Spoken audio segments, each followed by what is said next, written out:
ধর্মীয়ভাবে বিভক্ত হবে। এই জন্য আমরা মনে করি যে নিম্নকক্ষে যদি পেয়ারটা না হয় তাহলে এইটা হওয়ার সম্ভাবনা নাই। কারণ আরেকটা ব্যাপার হলো যে নিম্নকক্ষে যদি পেয়ার হয় আওয়ামী লীগ ফিরে আসার সম্ভাবনা আছে স্বতন্ত্রভাবে নানানভাবে জাতীয় পার্টির মাধ্যমে। তো সেক্ষেত্রে আমরা অনেক হিসাব নিকাশ করে, শুধু আমরা না, এনসিপি তো একই কথা বলছে যে আমরা নিম্নকক্ষে পেয়ার চাই না, গণ অধিকার পরিষদের নিম্নকক্ষে পেয়ার চাই না। গণ অধিকার পরিষদ পিআর পদ্ধতিতে নির্বাচনের দাবিতে একমত আছে না নাই?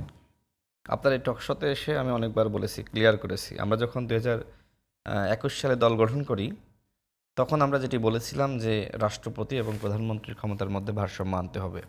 এখন যে সংস্কার নিয়ে আলোচনাগুলো আসছে সামনে, এগুলো আমরা 21 সালে প্রস্তাবনা দিয়েছি আমাদের কর্মসূচি হিসেবে। 21 দফা কর্মসূচি সেখানে অন্তর্ভুক্ত ছিল এবং সেখানে বলা আছে যে উচ্চকক্ষে পিয়ার এর মাধ্যমে যেটি হবে, যারা বাংলাদেশের রাজনৈতিক দলগুলো আছে তাদের সবার একটা রিপ্রেজেন্টেটিভ উচ্চকক্ষে থাকলো। আর আমরা এখন যে আলোচনা ঐক্যমত কমিশনে হচ্ছে, আমাদের দলের পক্ষ থেকে কিন্তু আমরা বলি নাই যে আমরা নিম্নকক্ষে পেয়ার চাই। দেখেন, গুড, নিম্নকক্ষে পেয়ার এটা নিয়ে অনেক ধরনের সংকট, সমস্যা, জটিলতা আছে। আমি যদি একটু ক্লিয়ার করি, সেটি হলো যে এদেশের আপনার প্রায় 8 থেকে 9% আপনার হিন্দু সম্প্রদায়, এরপরে অধিবাসী আছে, এরপরে অন্যান্য যারা রয়েছে। এখন একটা সময় যদি এমন হয় যে এদেশের এই ধর্মভিত্তিক আলাদা আলাদা দল হয়ে গেল, তখন হিন্দুদের ভোট কোথায় যাবে? হিন্দুদেরকে দিবে। মুসলমানদের ভোট, যারা ইসলামিক দলগুলো, তারা এক্ষেত্রে একটু কিছুটা ডিফারেন্স রয়েছে, মধ্যপন্থী বা ইসলামিক দলগুলো।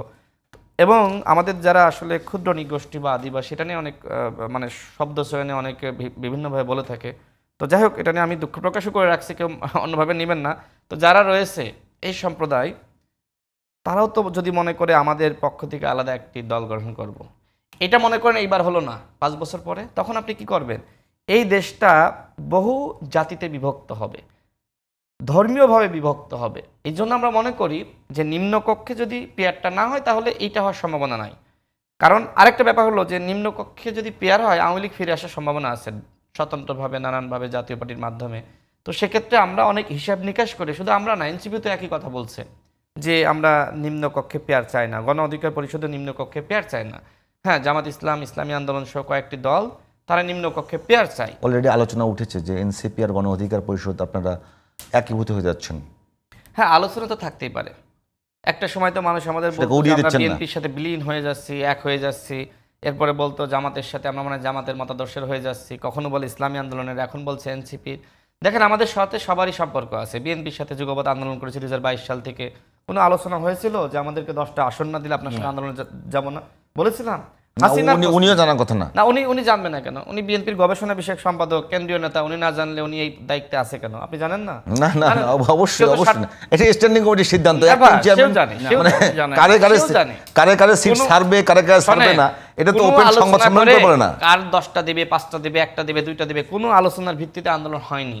সবাই হাসিনার পতনের জন্য আন্দোলনে গিয়েছে, কোনো স্বার্থ ছাড়া। সিদ্ধান্ত হয়েছে পরে, সিদ্ধান্ত হয়নি।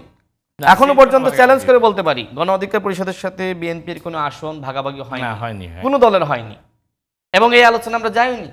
আমরা তো মানে এমপি মন্ত্রী হইতেই হবে, আসন ভাগাভাগি করে এই চিন্তা করি না। আমি তো আপনাকে আগেই বললাম যে মোদির আগমন বিরোধী আন্দোলন, এদেশে ভারতের বিরুদ্ধে কথা বলবে, রয়ের বিরুদ্ধে কথা বলবে, কারা ছিল? আমরাই তো বলেছি।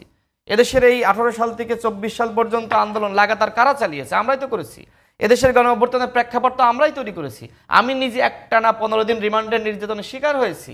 আমরা তো যদি মনে করেন যে আমরা কারো দয়ায় উঠে এসেছি, একদম শেষ তো একদম শেষ দিকে আমি আপনাকে বলি একটা প্রশ্ন, একটা মানে গতকালকে করেছিলাম, এটা করেছিলাম যে বাংলাদেশে এখন যে ট্রেন্ড দেখা যাচ্ছে, জি, যে আপনারা গণ অধিকার পরিষদ, এনসিপি, বিএনপি, যারা মোটামুটি লিবারেল বা মধ্যপন্থী রাজনৈতিক দল, তারা বিশ্বাস করেন তারা একদিকে যাওয়ার একটা প্রবণতা দেখা যাচ্ছে। কিন্তু হবে, শেষ পর্যন্ত হবে কি হবে না এটা জানি না, এটা অ্যাজাম্পশনের ভিত্তিতে বলছি আর কি। এখন প্রশ্ন হলো, ইসলামী দলগুলো একদিকে যাচ্ছে, বাংলাদেশে তো ইসলামী দল ভার্সেস মধ্যপন্থী রাজনৈতিক দলগুলোর বা বামপন্থী রাজনৈতিক দলের এই যে দুইটা ধারার যদি ক্লাশ হয় আগামীতে, সেটিকে রাজনৈতিক দিক থেকে কেমনে দেখেন আপনি? দেখেন, এই মুহূর্তে যেটি হচ্ছে, বিশেষ করে আমাদের মিডিয়া যেটি দেখাচ্ছে, একদিকে জাতীয়তাবাদ, অন্যদিকে ইসলামিক দল, মানে ইসলামিক। এখন বাংলাদেশে কি আর দল নাই? আছে তো আমাদের মতন দল, মধ্যপন্থী দল, আমরা আছি, এনসিপি আছে, গণতন্ত্র মঞ্চের অন্তর্ভুক্ত, বালুদ্দিল্য দল, না, আমি তাদের সবাইকে বলছি যে মধ্যপন্থী ধরে নিলাম। মধ্যপন্থী।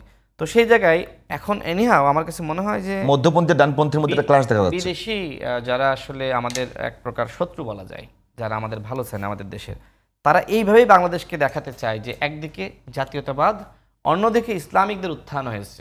কিন্তু এই দেশে কি জামাত ইসলাম ছিল না? এদেশে ইসলামী আন্দোলন ছিল না? ইসলামিক দলগুলো ছিল না? ছিল। কিন্তু এখন তারা আসলে এইটা কেন দেখাচ্ছে আমি আসলে বুঝতেছি না। আমার কাছে মনে হয় একটি তারা ওই যে বলে না, হাসিনা যেটি বলেছিল যে বাংলাদেশে মৌলবাদের উত্থান হয়েছে, এই ইসলামিক দলগুলোর এই উত্থানকে তারা মৌলবাদ হিসেবে দেখাতে চায়। এটা আসলে অত্যন্ত নিন্দাজনক। ইসলামিক দলগুলো আগেও ছিল, এখনও আছে, ভবিষ্যতেও থাকবে। কিন্তু এই যে মিডিয়াতে এই ধরনের একটা ক্যারেক্টার তৈরি করে বোঝানো হচ্ছে যে হাসিনার কথাই সত্য, এই জন্য মিডিয়া কিছু কিছু মিডিয়াতে, সেটা দেশীয় বলেন বিদেশি বলেন, এইভাবে দেখানো হচ্ছে যে বিএনপি সহ একদিকে মধ্যপন্থী দলগুলো জাতীয়তাবাদের চেতনায় বিশ্বাস করে, অন্যদিকে ইসলামিকদের ব্যাপক উত্থান হয়েছে এবং তারা ভিন্ন দিকে, তারা এই জাতীয়তাবাদকে ছাড়িয়ে তারা আরও সামনের দিকে যাচ্ছে, অর্থাৎ মৌলবাদের উত্থান হয়েছে, এরকম ভাবে বোঝানোর চেষ্টা